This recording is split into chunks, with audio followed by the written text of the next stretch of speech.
Hello and welcome to another Cygnus Destroyer Top 10.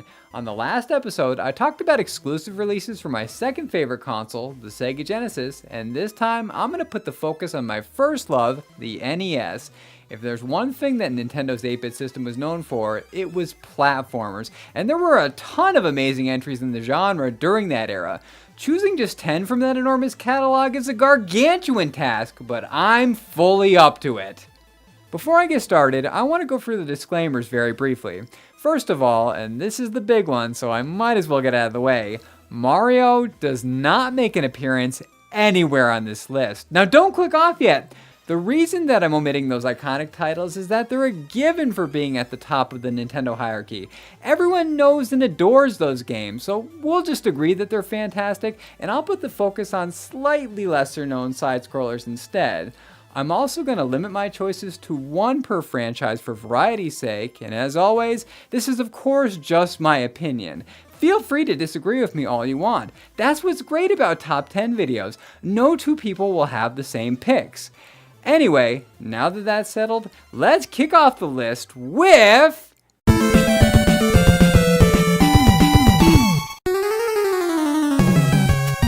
Konami produced high-quality NES titles at a rapid rate, and this obscure toy line-based side-scroller is among their most underrated. Monster in My Pocket allows players to take on the role of a Dracula-esque vampire and a Frankenstein's monster. That alone would make it noteworthy, but the fact that it features excellent level design with an assortment of colorful characters as well as a rocking soundtrack is just icing on the cake. I love the contrast of these ghouls and supernatural figures fighting in everyday environments such as kitchens and bedrooms. Monster in My Pocket has been one of my favorites since I was a kid, and I can't recommend this enough.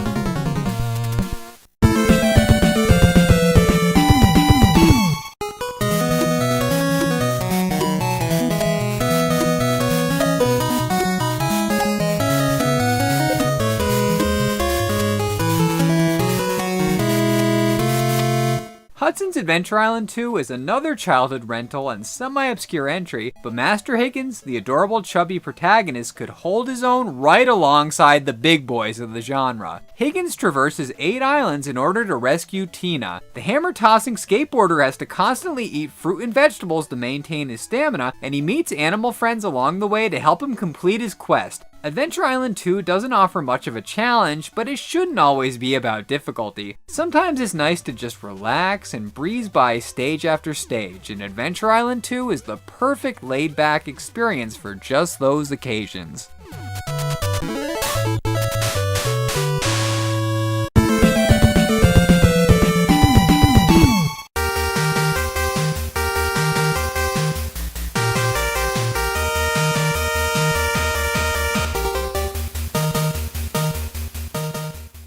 Based on the classic Hanna-Barbera cartoon, Wacky Races is perhaps the least likely side-scroller that was ever put on store shelves. Unlike what would be expected from the series, there is absolutely no racing involved. The bosses are on vehicles, but that's as far as it goes. Instead, Muttley, Dick Dastardly's companion, travels on 2 legs across the varied environments. Muttley gains the ability to toss bombs, bark, and fly via the dog bones he consumes. It definitely puts the wacky in Wacky Races, and I can't say enough positive things about it.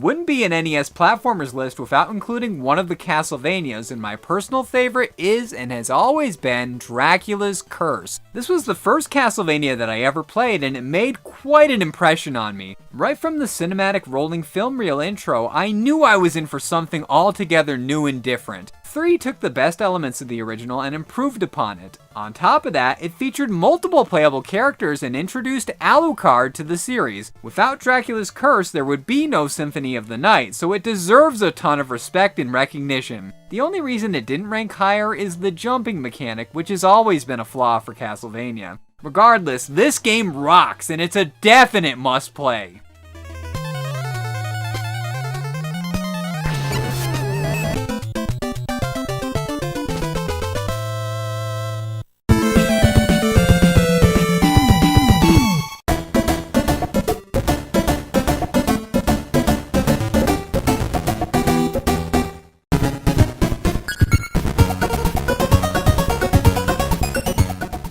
On the complete opposite end of the spectrum tonally is Kirby's Adventure. A very late release in the system's lifespan, Kirby's Adventure showed that the NES was still a viable powerhouse deep into the Super Nintendo era. Kirby is one adorable pink ball of fluff. A pink ball of fluff that devours pretty much everything in his path, but still, he's super cute and lovable. Basically, if a kid's book came to life in vibrant Technicolor, the result would be Kirby's Adventure. Everything about it is top-notch, and it's one of the most fun games on the console.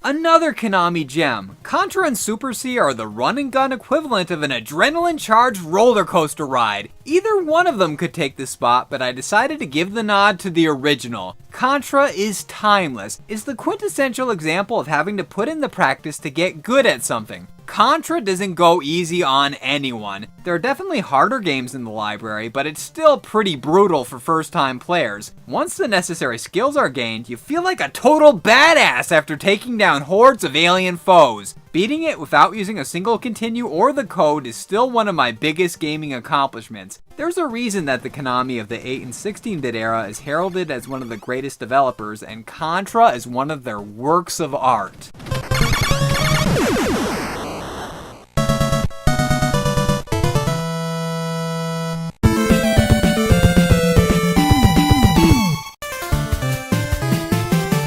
The epitome of NES hard, Ninja Gaiden has caused many to toss their controllers in rage, and understandably so. Ninja Gaiden can be unforgiving in its difficulty, with constantly respawning enemies and aggravating bounce back after hits. In spite of this, Ninja Gaiden is phenomenal and pushed what the NES was capable of. Pressing the start button provided a virtual trip in the shoes of a master ninja, and the fast-paced action further emphasized this feeling. If I had to describe it in one word, it would be epic! The intro cutscene was truly cinematic in scale. This was the first time that a game's plot had major substance to it, and the exquisite soundtrack further enhanced the vibe. Ninja Gaiden is one tough SOB, but as punishing as it can get, it's equally satisfying. It'll kick your ass, but you'll be smiling the whole time and asking for more.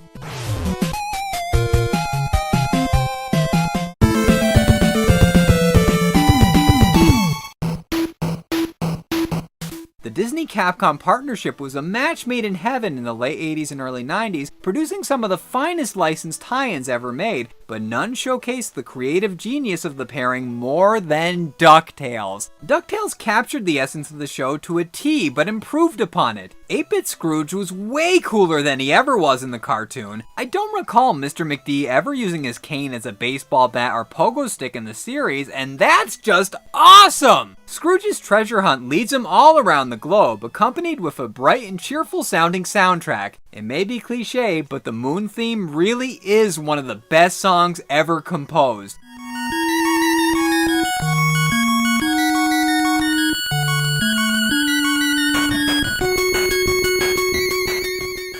It gives me goosebumps every time. In contrast to the previously mentioned Ninja Gaiden, DuckTales is downright easy and can be completed in less than half an hour, but challenge does not equal quality, and DuckTales has an overabundance of that.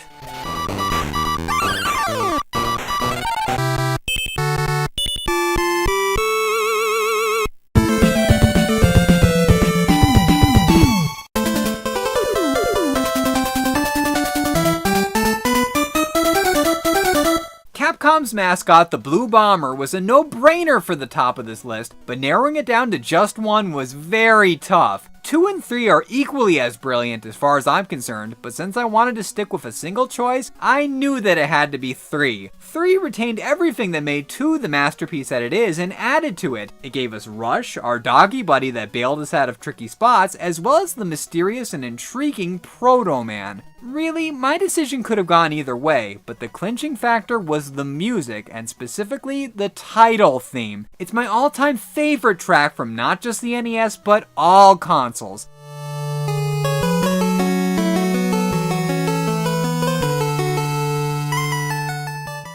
Hearing it it makes me instantly nostalgic, but music aside, Mega Man 3 is the peak of the franchise on the NES, and one of the best platformers ever made, period.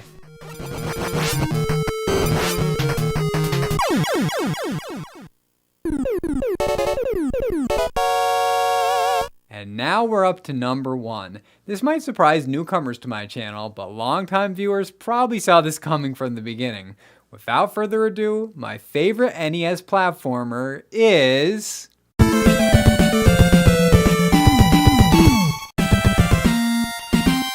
Of course it had to be Bucky O'Hare. I've said in multiple videos that it's my favorite NES title, so it was always going to be my top platformer for the console. I could come up with word after word to describe Bucky O'Hare, and it still wouldn't be enough to do it justice. Based upon the Larry Hama comic, Bucky O'Hare is proof that licensed games can be just as good as the mainstays of the system. I love when platformers have multiple playable characters, and Bucky surpasses even Castlevania 3 in this department. Minus Bruiser, every member of the Righteous Indignation crew is controllable, each having unique traits which come in handy at later sections. Factor that on top of the fantastic level design and visuals, as well as the amazing soundtrack and tight controls, and we have the recipe for platforming perfection.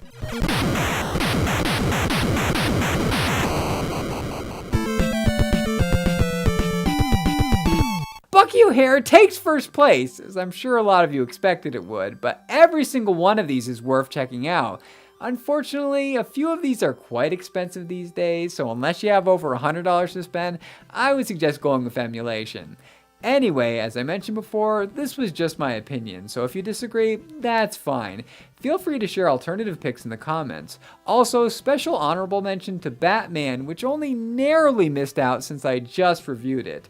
With that wrapped up, the LJN Defender will return next week to attempt to stick up for a much despised movie tie-in.